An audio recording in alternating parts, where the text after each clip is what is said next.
तैयार रहिए। स्टार्ट। सभापति जी, शिक्षा का दूसरा प्रयोजन यह है कि वह प्रत्येक मानव को अपनी कर्मेंद्रियों का ऐसा प्रयोग सिखाए जो उसे अपनी शारीरिक और अन्य प्रकार की आवश्यकताओं की पूर्ति करने के योग्य बना सके। स्टॉप। इन कर्मेंद्रियों के उचित प्रयोग के लिए तो ज्ञान की आवश्यकता होती है। कितना ही सबल व्यक्ति क्यों न हो, कितना ही स्फूर्तिमय क्यों न हो, वह तब तक कुछ अधिक फलमय कार्य नहीं कर सकता जब तक कि उस कार्य के संपादन के लिए उसकी कर्मेंद्रियों को आवश्यक प्रशिक्षा न मिली हो अथवा उन्हें उसका अभ्यास न कराया गया हो। स्टॉप।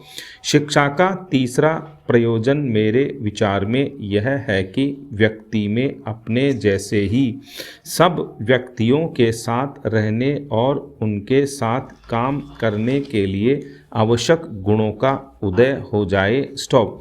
इच्छा से अथवा अनिच्छा से प्रत्येक व्यक्ति को अपने ही जैसे अन्य व्यक्तियों के साथ तो रहना ही पड़ता है। स्टॉप।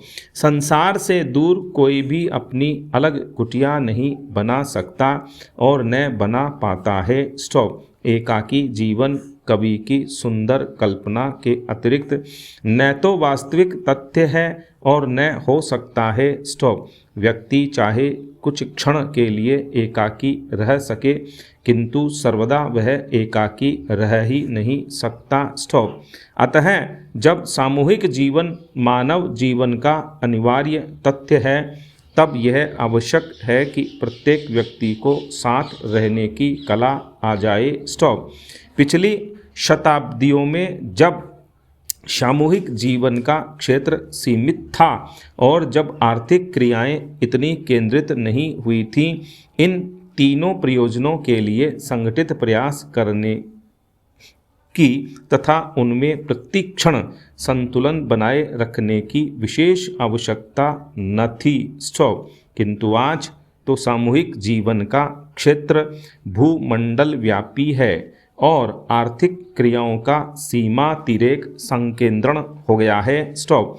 अतः आज यह बात अत्यंत आवश्यक है कि प्रत्येक व्यक्ति को विशेष प्रक्रिया द्वारा इन तीनों बातों से केवल पूर्ण परिचित ही न कराया जाए, वरन उसको कार्य रूप में अपनाने के योग्य भी बना दिया जाए। स्टॉप। फेरा।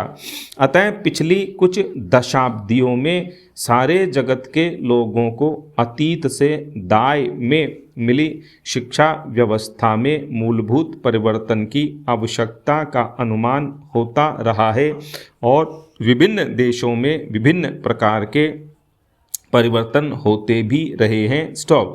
यह कहना अनुचित न होगा कि पिछले दिनों जगत भर में शिक्षा के क्षेत्र में भी वैसी क्रांति होती रही है जैसी कि आर्थिक और राजनीतिक जगत में हुई है। स्टॉप। किंतु दुर्भाग्यवश हमारे देश में और विशिष्टतया इस बिहार राज्य में शिक्षा के बारे में वैसी कोई व्यापक क्रांति नहीं हुई। स्टॉप। इस दिशा में लोगों का ध्यान तो गया है, किंतु कार्य क्षेत्र में उसका अभी कोई उल्लेखनीय फल दिखाई नहीं पड़ता। स्टॉप। यह ठीक है कि किसी सीमा तक हमारी शिक्षा संस्थाएं शिक्षा के प्रथम प्रयोजन को पूरा करती हैं। स्टॉप। इन संस्थाओं के सदस्यों को पिछली पीढ़ियों की संचित अनुभूति से किसी सीमा तक परिचित अवश्य कराया जाता है। स्टॉप। किंतु यह परिचय कराने का जो उद्देश्य है, अर्थात विवेक या विचार बुद्धि को सजग, सक्षम और समृद्धवान बनाना, वह पूरा नहीं हो रहा है। स्टॉप।